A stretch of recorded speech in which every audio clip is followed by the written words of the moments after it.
નમસ્તે વિદ્યાર્થી મિત્રો, કેમ છો બધા? મજામાં જ ખરું ને?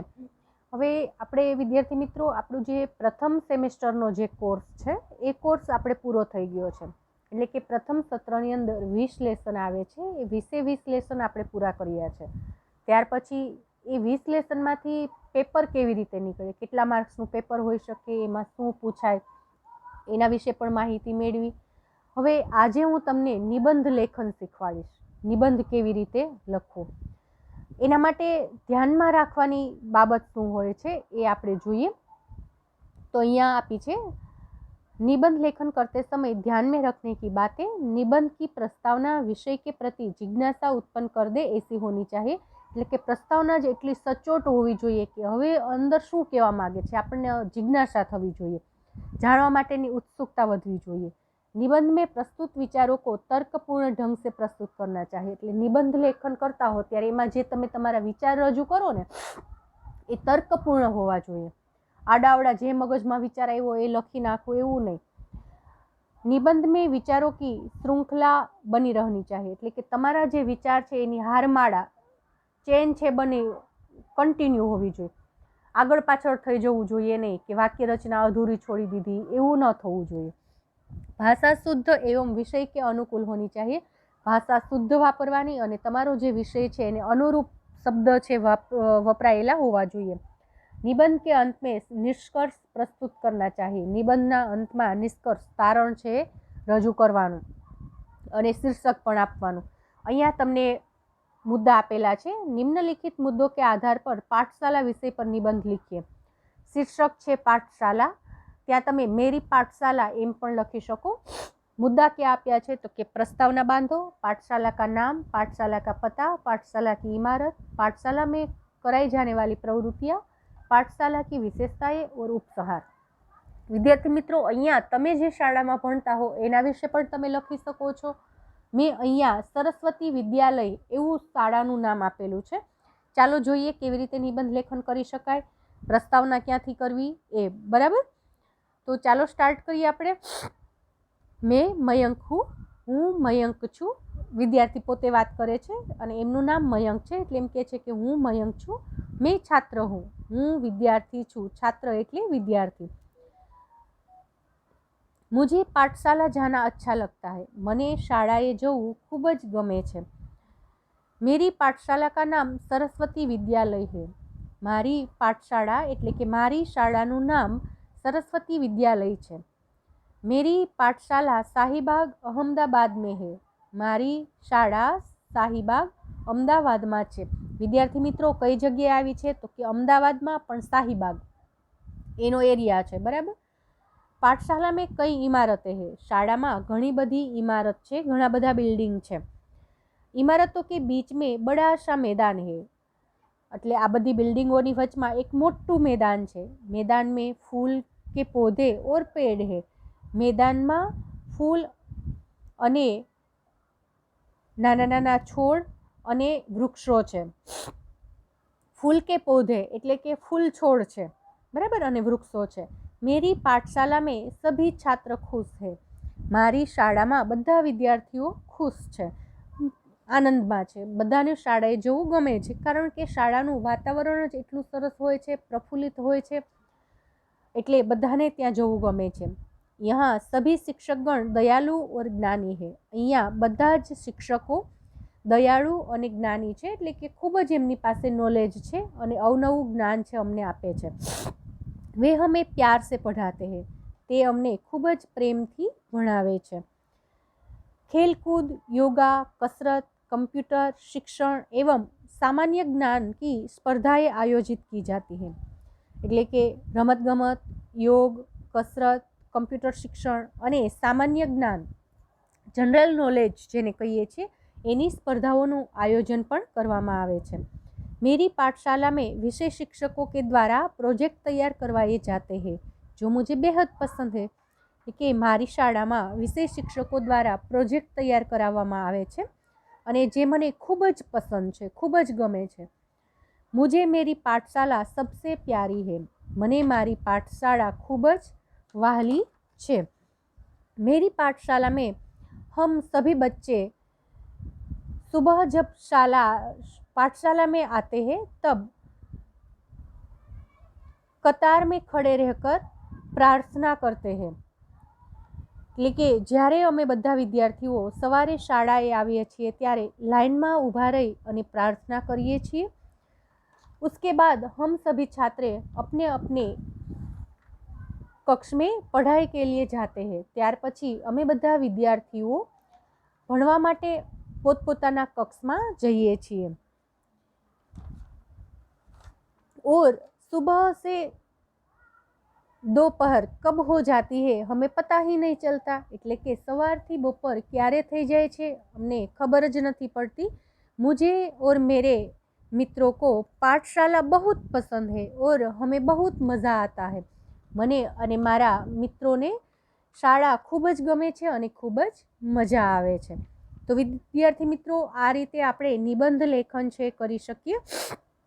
પછી निम्नलिखित मुद्दों के आधार पर मेरा मित्र विषय पर निबंध लिखिए। हवे बीजू छे मारो मित्र ए विषय पर तमारे निबंध लखवानो छे तो तमे केवी रीते लखी शको। तो निबंध लेखन माटेना मुद्दा અહીં आपेला छे। प्रस्तावना, मित्र का नाम, उसके माता पिता का नाम, घर का पता, प्रिय खेल, गाने का शौक, उपसंहार। અને નિબંધ લખતી વખતે જે ઉપરના નિબંધમાં ધ્યાનમાં રાખવાની વાતો હતી એ જ બધી બાબત આપણે અહીંયા પણ ધ્યાનમાં રાખીશું। શરૂ કરીએ। મેરી સહેલી એટલે કે મિત્ર વિશે નિબંધ। मैं मानसी हूँ, હું માનસી છું। મિલી मेरी सहेली है, મિલી મારી મિત્ર છે, બહેનપણી છે, ફ્રેન્ડ છે। हम कक्षा 4 में पढ़ती है, અમે ધોરણ 4 માં ભણીએ છીએ। हमें एक दूसरे का साथ पसंद है। અહીંયા જો વિદ્યાર્થી મિત્રો हम कक्षा 4 में पढ़ते हैं એની જગ્યાએ એમ પણ લખી શકો हम चौथी कक्षा में पढ़ते हैं એટલે કે અમે ચોથા ધોરણમાં ભણીએ છીએ। हमें एक दूसरे का साथ पसंद है, અમને એકબીજાનો સાથ ખૂબ જ ગમે છે, સાથે રહેવું ગમે છે। तभी तो हम एक दूसरे की सहेली है, ત્યારે તો અમે એકબીજાની બેનપણીઓ છીએ, મિત્ર છીએ। મિલી કે પિતાજી શિક્ષક હે, મિલીના પપ્પા શિક્ષક છે। વે જ્ઞાની હે, તે ખૂબ જ જ્ઞાની છે એટલે કે હોશિયાર છે, એમની પાસે ખૂબ સારું નોલેજ છે। વે હમે પઢાઈ में कठिन प्रश्नों के उत्तर देते हैं, તે અમને ભણવામાં જે અઘરા પ્રશ્નો છે, જે પ્રશ્ન અમને નથી આવડતા એ પ્રશ્નના જવાબ અમને શીખવાડે છે કે આ પ્રશ્ન છે તો એનો જવાબ કેવી રીતે લખાય। મિલી કી માતા ગૃહિણી હે, મિલીના મમ્મી ગૃહિણી છે, હાઉસવાઇફ છે જે ઘરકામ કરે છે। વે હમે મન ભાવન રસોઈ બનાકર ખિલાતી હે, તે અમને ભાવતી રસોઈ બનાવીને ખવડાવે છે, જમાડે છે। वे हमें जीवन में अच्छाइयों के बारे में बताती है, તે અમને જીવનમાં સારી બાબત अच्छाइयों વિશે શીખવાડે છે એટલે કે સારી બાબતો અમને શીખવાડે છે।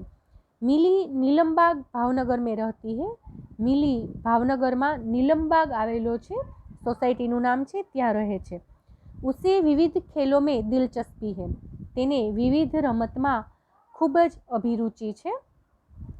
घर से नज़दीक मैदानी खेल भी खेलती है, ઘરની નજીક જે मैदान છે તેમાં मैदानी રમતો પણ તે રમે છે। मेरी सहेली का स्वर मधुर है, મારી મિત્ર મારી બહેનપણીનો અવાજ ખૂબ જ મધુર છે। वह मधुर राग से गीत गाती है, તે સુંદર રાગમાં ગીત ગાય છે। वह राष्ट्रीय गायन स्पर्धा में भी श्रेष्ठ प्रदर्शन कर चुकी है, તે રાષ્ટ્રગાન સ્પર્ધામાં उत्कृष्ट દેખાવ કર્યો છે, કરી ચૂકી છે। તો આ થઈ આપણે મેરી સહેલી અથવા તો મેરા મિત્ર વિશે નિબંધ। બરાબર, તો આ રીતે આપણે છે નિબંધ લેખન છે કરી શકાય। વિદ્યાર્થી મિત્રો પરીક્ષામાં તમને જે વિષય પૂછાય એ વિષયના આધારે જ તમારે નિબંધ લખવાનો હોય છે। નિબંધના મુદ્દા ઘણી વખત આપ્યા હોય, ઘણી વખત ન પણ આપ્યા હોય। તો બાળકો બીજું અહીંયા મેં તમને ગાય વિશે કીધું છે, ગાયનું ચિત્ર આપેલું છે, એનું વર્ણન છે કરેલું છે। એવી જ રીતે તમે તમારી રીતે પણ ગાય વિશે નિબંધ લખી શકો। પછી અહીંયા કૂતરાનું ચિત્ર છે, મોરનું છે, દરજીનું છે। તો ચાલો આપણે એમના વિશે લખીએ। અહીંયા આપેલું છે એ જોઈએ પેલા, મેં गाय हूँ, मैं एक पालतू पशु हूँ, मैं दूध देती हूँ, मेरा दूध गुणकारी होता है, मुझे सभी प्यार करते हैं, मुझे लोग गौ माता कहते हैं। तो मैं गाय हूँ એટલે હું ગાય છું, मैं एक पालतू पशु हूँ, હું એક પાલતુ પ્રાણી છું, मैं दूध देती हूँ, હું દૂધ આપું છું, मेरा दूध गुणकारी होता है, મારું દૂધ પૌષ્ટિક હોય છે, ગુણકારી હોય છે, मुझे सभी प्यार करते हैं, મને બધા ખૂબ જ વહાલ કરે છે, પ્રેમ કરે છે, मुझे लोग गौ माता कहते हैं, મને લોકો ગૌ માતા પણ કહે છે। બાળકો, આપણે જે ગૌરી લેસન છે એની અંદર મેં સરસ માહિતી આપી છે ગાય વિશે, એમાંથી જોઈને સાંભળીને, આ સિવાય તમને તમારી પાસે વિશેષ માહિતી હોય તો તમે એ પણ ગાય વિશે નિબંધની અંદર લખી શકો છો, અથવા તો આ રીતે પણ લખી શકાય, મેં गाय हूँ, मैं एक पालतू पशु हूँ, मेरे 2 सींग है, मेरे 4 पैर हैं, मेरे पास एक लंबी पूँछ है, मैं दूध देती हूँ, मेरा दूध गुणकारी एवं पौष्टिक है, मेरा दूध पाचन में हल्का होता है, पचने में हल्का होता है, मैं जब रंभाती हूँ तब मेरा मालिक दौड़ा दौड़ा चला आता है,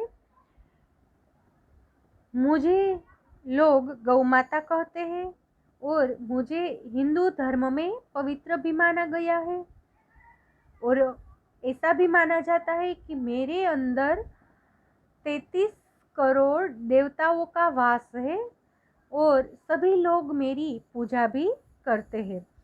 तो आ रीते पण तमे लखी शको, आ सिवाय तमने आवडतुं होय तो ए पण तमे लखी शको छो।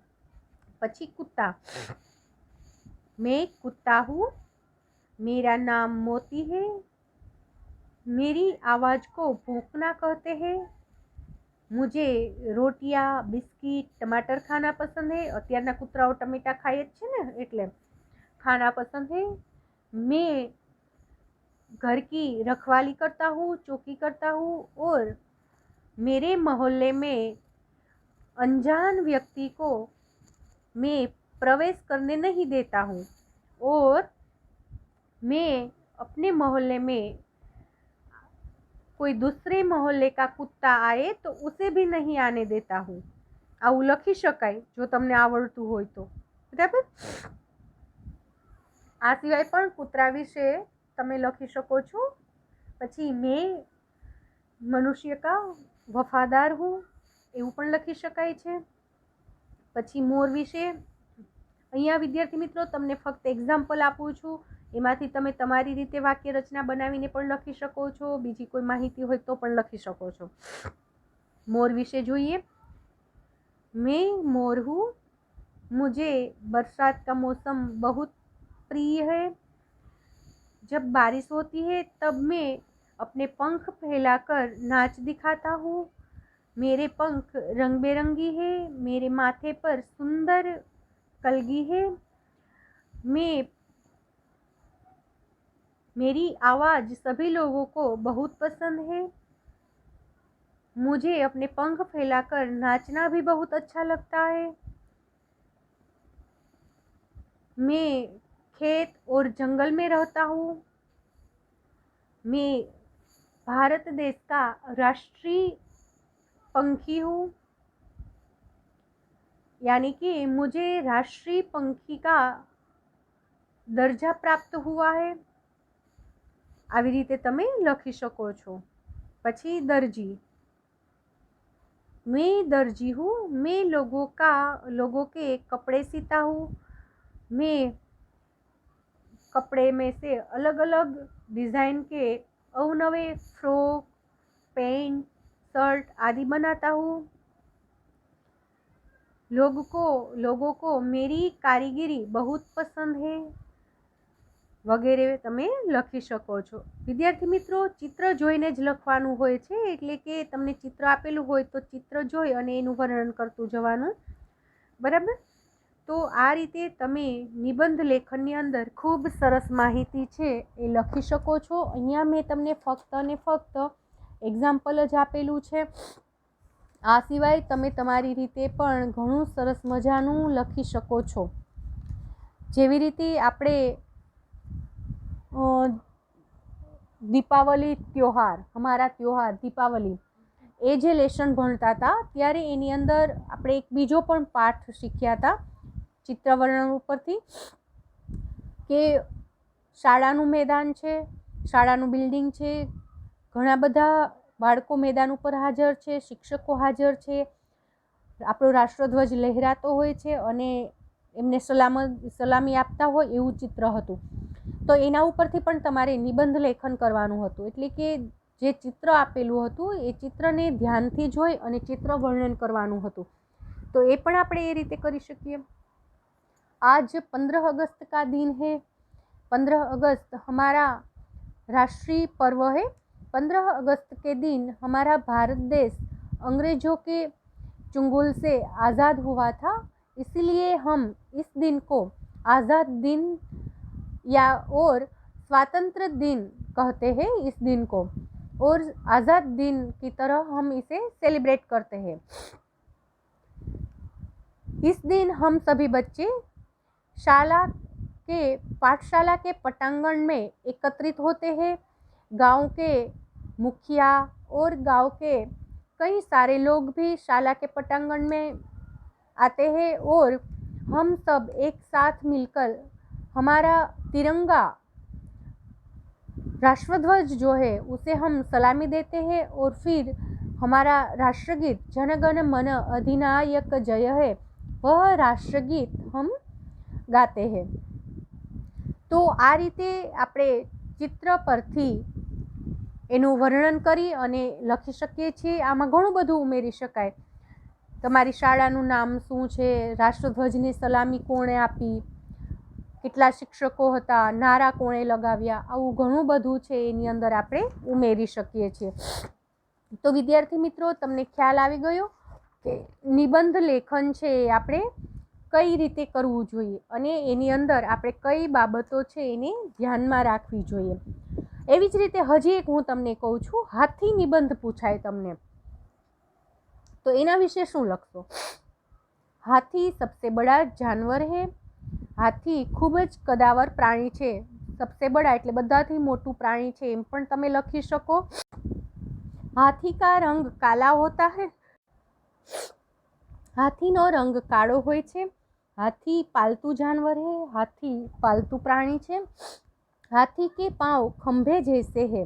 એટલે કે હાથીના પાવ, ખંભે એટલે આપણો ખંભો નહીં પરંતુ જે થાંભલો કહીએ ને એ થાંભલા જેવા જાડા છે.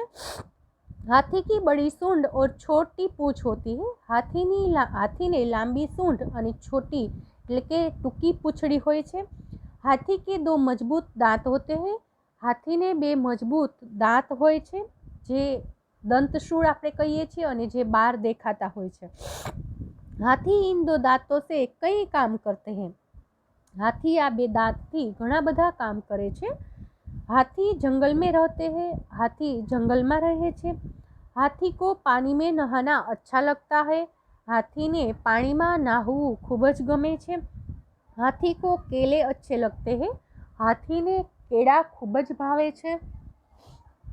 આ સિવાય હાથી, વિદ્યાર્થી મિત્રો, તે વૃક્ષની ડાળીઓ અને પાંદડા પણ ખાય છે. બરાબર? એટલે એના વિશે પણ આપણે લખી શકીએ કે इसके अलावा हाथी वृक्षों की डालियाँ और पत्ते भी अपनी खुराक में लेता है. हाथी धमक धमक चलता है. હાથી ધમ ધમ કરતો ચાલે છે, એટલે કે જ્યારે ચાલે ત્યારે ધમ ધમ એવો અવાજ આવે છે. હાથી સર્કસ મેં ખેલ દિખાતા હૈ. હાથી સર્કસમાં ખેલ બતાવે છે. વિદ્યાર્થી મિત્રો, અત્યારે તો સર્કસમાં પ્રાણીઓને જે ખેલ થાય છે એ ખેલ બતાવવા પર પ્રતિબંધ છે. એટલે કે સર્કસમાં પ્રાણીઓને રાખી શકાતા નથી. પણ પહેલાં સર્કસની અંદર સિંહ, વાઘ, વાંદરો, કૂતરા, બિલાડી, કબૂતર, હાથી વગેરે પ્રાણીઓને પણ રાખવામાં આવતા અને એ પણ અવનવા ખેલ છે બતાવતા. હાથીને વાંદરો છે બેટબોલ રમતા હોય, વાંદરો છે ઝૂલા ઝૂલતો હોય, વાઘને સિંહ છે પેલું સળગતું વ્હીલ હોય, ટાયર હોય એમાંથી કૂદકો મારીને બહાર નીકળે, આવા ખેલ છે બતાવવામાં આવતા. પણ લોકો છે પોતાના સ્વાર્થ માટે પ્રાણીઓને દુરુપયોગ કરતા, પ્રાણીઓની આઝાદી છીનવી લેતા. એના લીધેથી સરકારે એના પર પ્રતિબંધ મૂક્યો છે અને સર્કસમાં પ્રાણીઓને રાખી શકાતા નથી. હાથી કે સવાર કો મહાવત કહેતે હૈ, એટલે કે હાથીનો જે સવાર હોય છે, અસવાર જે હોય છે એને મહાવત કહેવાય છે. બરાબર. તો આ રીતે આજે આપણે નિબંધ કેવી રીતે લખવો જોઈએ એ બધાની આ વિશે માહિતી છે મેળવી છે. અલગ અલગ વિષયો આપણે એમાં જોયા છે કે નિબંધ લેખનમાં કેવા કેવા વિષયો પૂછી શકાય, કેવી રીતે પૂછી શકાય. તો કે મુદ્દા આપ્યા હોય તો મુદ્દાના આધારે નિબંધ લેખન, પછી ચિત્ર આપ્યું હોય તો ચિત્રના આધારે ચિત્ર વર્ણન કરીને નિબંધ લેખન કરવાનું. પછી ઘણી વખત એમને એમ ખાલી વિષય જ આપ્યો હોય કે ગાય વિશે લખો, મોર વિશે લખો, સિંહ વિશે લખો, વાઘ વિશે લખો. બરાબર. તો એના વિશે પણ તમારે લખવાનું થતું હોય. તો આજનો જે આપણો લેક્ચર છે એ લેક્ચરની અંદર નિબંધ લેખન કેવી રીતે કરવું એના વિશે આપણે માહિતી મેળવી. નેક્સ્ટ લેક્ચરની અંદર આપણે નવા ટોપિક સાથે ફરી મળીશું. અને આજે મેં તમને જે શીખવાડેલું છે એ તમે વિડીયો છે જોતા જજો, પુશ કરતા જજો અને ફેર નોટની અંદર આ જે નિબંધ છે એ નિબંધ તમે લખતા જજો. ક્યાં ક્યાં આવશે વિદ્યાર્થી મિત્રો? તો પાઠશાલા, મેરી સહેલી, પછી ગાય વિશે, કૂતરા વિશે, મોર વિશે અને દરજી વિશે નથી લખવાનું, કેમ કે એ મારી રીતે મેં તમને કીધું છે. એની અંદર તમે તમારી રીતે પણ લખી શકો છો. અને ત્યાર પછી આવે છે હાથી વિશે. તો આ નિબંધ છે તમારે તમારી ફેર નોટમાં લખવાના રહેશે. ઉપર ટાઇટલ આપજો નિબંધ લેખનો. બરાબર. તો અહીંયા આજનો આપણો લેક્ચર પૂરો કરીએ છીએ. થેન્ક યુ બાળકો.